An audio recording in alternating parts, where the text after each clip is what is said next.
میرے پاس الفاظ نہیں ہے یہ بتلانے کے لیے کہ کربلا کوئی اتفاقی سانحہ نہیں، کربلا کوئی ناگہانی حادثہ نہیں ہے، کربلا ایک الوہی منصوبہ ہے۔ اور اگر یہ سمجھ گئے نا تو اس پیغام کو نئی نسل تک منتقل کر دینا۔ کس نے نہیں لکھا اس بات کو کہ جب آدم علیہ السلام زمین پہ اتارے گئے اور جبریل علیہ السلام آئے کہ آدم اگر چاہتے ہو کہ تمہاری دعا قبول ہو جائے تو میں جملے پڑھ رہا ہوں انہیں دہراتے جاؤ۔ اللہم بحق محمد وعلی وفاطمہ والحسن والحسین۔ جبریل پڑھتے جا رہے ہیں، آدم دہراتے جا رہے ہیں۔ جب لفظ حسین آدم کی زبان پہ آیا تو آدم کی آنکھ سے بے اختیار آنسو جاری ہوئے۔ کہا جبریل یہ کیسا نام ہے کہ جیسے ہی میں نے زبان پہ جاری کیا میری آنکھوں میں آنسو آ گئے۔ کہا تمہاری نسل سے ایک شخص ہوگا جو دین خدا پر اپنے پورے خاندان کو قربان کر دے گا۔ دیکھو علم آدم میں یہ واقعہ تھا، آ گیا جبریل کے حوالے سے۔ بھائی یہی تو ہے، یہ بزرگوں نے لکھا ہے، میرے گھر کی کتاب میں نہیں ہے۔ نوح علیہ السلام جب کشتی چلی تو ایک طرف موجوں نے یہ طے کیا کہ کسی کو چھوڑنا نہیں، اور دوسری طرف کشتی نے یہ طے کیا اور نوح نے یہ طے کیا کہ ڈوبنا نہیں ہے۔ صورت تو یہ تھی نا، جب کشتی موجوں کے تھپیڑوں میں آئی تو نوح نے پروردگار سے دعا مانگی، مالک میری کشتی کو بچا لے۔ جبریل آئے، یا دیکھو تاریخ کی کتابوں میں یہ واقعہ موجود ہے یا نہیں، بڑے مورخین نے اس واقعے کو لکھا یا نہیں۔ 5 کیلے لائے اور کہا کہ میں نام لیتا جاتا ہوں اور اس نام کو دوہرا کر تم کے کیل ٹھوکتے جاؤ اپنی کشتی کے چاروں طرف۔ جب 5ویں کیل پہ پہنچے اور حسین کا نام لیا تو کہا جبریل تم نے یہ کیسا نام لے لیا؟ میری آنکھوں میں تو آنسو آئے، اس کیل کے اوپر بھی آنسو آئے۔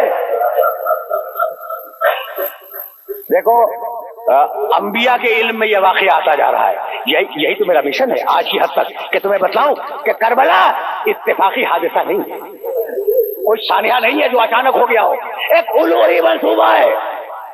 ہماری تاریخ نبوت میں اسماعیل نام کے 2 نبی ہیں، ایک اسماعیل ابن ابراہیم علیہ السلام حضرت ابراہیم کے بیٹے، اور ایک اسماعیل صادق الوعد اسماعیل ابن حزقیل بنی اسرائیل کے نبی۔ اور نبوت کے زمانے میں بھی آپ کا مشغلہ بکریاں چرانا تھا۔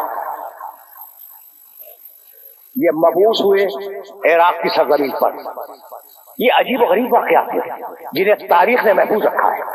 تمہاری آوازیں بلند ہو گئی، اس سے زیادہ تمہیں زحمت نہیں دوں گا، لیکن اسماعیل ابن حزقیل کا جملہ سنتے جاؤ۔ ایک دن انہوں نے بارگاہ الہی میں عرض کی کہ پروردگار میں کچھ معلوم کرنا چاہتا ہوں، اپنے کسی فرشتے کو بھیج دے۔ جبریل آئے۔ اچھا عراق میں دریائے فرات ہے، تم جانتے ہو، ٹھیک سب کو معلوم۔ دوپہر کے وقت حضرت اسماعیل ابن حزقیل اپنی بکریوں کو لے کر فرات کے کنارے جاتے تھے انہیں پانی پلانے کے لیے۔ ایک مخصوص جگہ تھی، جب وہاں لے کے جاتے تو بکریاں پانی سے اپنے منہ کو پھیر لیتی۔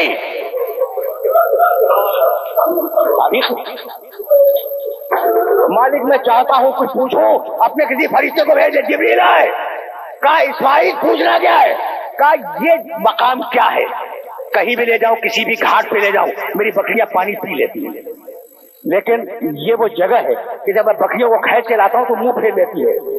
جبریل نے کہا اسماعیل یہ وہ مقام ہے جہاں آخری نبی کا نواسا بھوکا پیاسا۔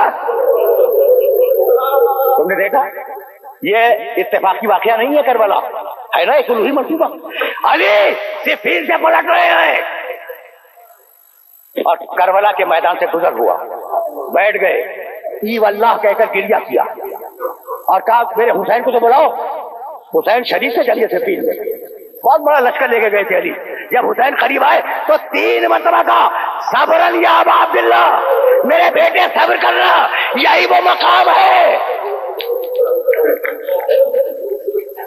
نے آدم کا تذکرہ کیا، نوح کا تذکرہ کیا، اسماعیل ابن اسحاق کا تذکرہ کیا، علی ابن ابی طالب کا تذکرہ کیا. ٹھیک ہے نا؟ کیا ترمذی کی اس روایت سے واقف نہیں ہے؟ بڑی مشہور کتاب ہے ترمذی شریف، بڑی مشہور کتاب ہے.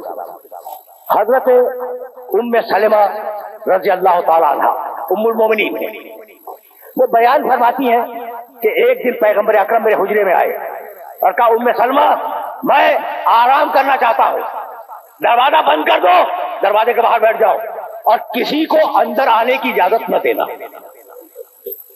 ام سلمہ کہتی ہیں پیغمبر حجرے میں آرام کر رہے تھے، اتنے میں پیغمبر کا چھوٹا نواسا حسین کھیلتا ہوا آ گیا.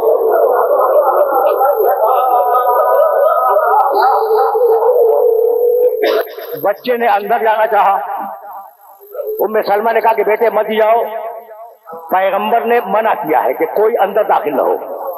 بچے نے سر بلند کیا اور کہا کہ نانی کیا ہمیں بھی منع کیا؟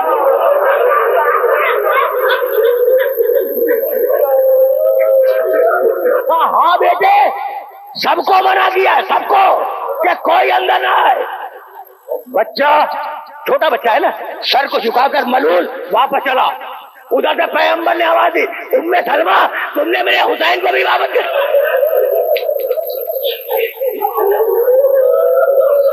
ام سلمہ تم نے میرے حسین کو بھی واپس کر دیا، دوڑو میرے حسین کو واپس لاؤ. ام سلمہ دوڑی، کہا چلو تمہارے نانا بلا رہے ہیں. بچے نے کہا کہ نہیں نانی، نانا نے تو منع کیا تھا نا. کہا بیٹے مجھے معاف کر دو، مجھے نہیں معلوم تھا کہ تم اور وہ لوگ اور. ام سلمہ نے حسین کو خود سے اٹھایا، لائی رسول کے حجرے میں، رسول کے سینے پہ لٹا دیا اور خود دروازہ بند کر کے باہر بیٹھ گئی. کچھ دیر کے بعد آخری جملے، کچھ دیر کے بعد ام سلمہ کہتی ہے کہ میں نے رسول کو چیخ کے روتے سنا، آواز بلند ہوتے ہوئے سنا. میں نے پکار کے پوچھا کہ یا رسول اللہ کیا ہو گیا؟ کہا ام سلمہ اندر آؤ. جب میں اندر گئی تو رسول کی آنکھوں سے آنسو جاری تھے. کہا تمہیں نہیں معلوم ابھی جبریل آئے تھے اور یہ بتلا کے گئے کہ میرا یہ نواسا کربلا کے میدان میں 3 دن کا بھوکا پیاسا قتل ہوگا. ام سلمہ جبریل نے اس زمین کی مٹی مجھے دی، تو زمین کی مٹی مٹھی کھولی، ام سلمہ کے آنچل میں وہ مٹی ڈال دی. کہا ام سلمہ اس مٹی کی حفاظت کرنا، اور حسین جب مدینے سے سفر کر جائے تو روزانہ اس مٹی کو دیکھنا، جب تک یہ مٹی رہے حسین زندہ ہے. جس دن مٹی خون بن جائے سمجھ لینا کہ میرا نواسا مارا گیا. 28 رجب کی صبح کو حسین ابن علی سب سے رخصت ہو کر اپنی نانی ام سلمہ کے پاس آئے. نانی کو سلام کیا، کہا نانی میں آپ سے اجازت لینے کے لیے آیا ہوں. کہا بیٹے تجھے اجازت ہے، جہاں چاہتا ہے جا، لیکن خبردار عراق نہ جانا.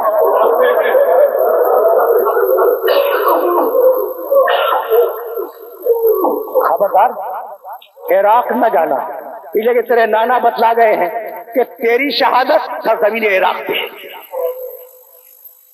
کہا نانی ان دونوں انگلیوں کے درمیان دیکھیے. حضرت ام سلمہ نے دونوں حسین کی دونوں انگلیوں کے درمیان دیکھا، وہ واقعات دیکھے.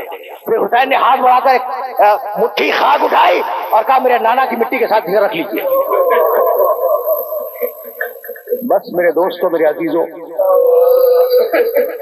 28 رجب کو حسین چلے گئے اور 29 رجب سے روزانہ ام سلمہ نے وہ مٹی دیکھنی شروع کی. شعبان گزرا، رمضان گزرا، شوال گزرا، میقات گزرا، ذوالحجہ کا مہینہ گزرا، پہلی محرم گزری، روزانہ دیکھتی تھی.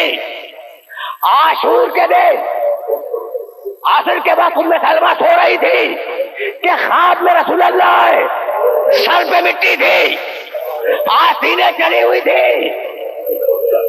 کہا یا رسول اللہ یہ آپ کا عالم کیا ہے؟ کہا تمہیں نہیں معلوم میرا بیٹا ذبح کر دیا گیا. اب جو ام سلمہ نے آنکھ کھولی، چیزی پہ نگاہ کی، خون تازہ جوش مار رہا تھا. کہا ہے بنی ہاشم کی عورتوں کہاں بیٹھی ہو؟ رسول کا نواسا مارا گیا، فاطمہ کا بیٹا.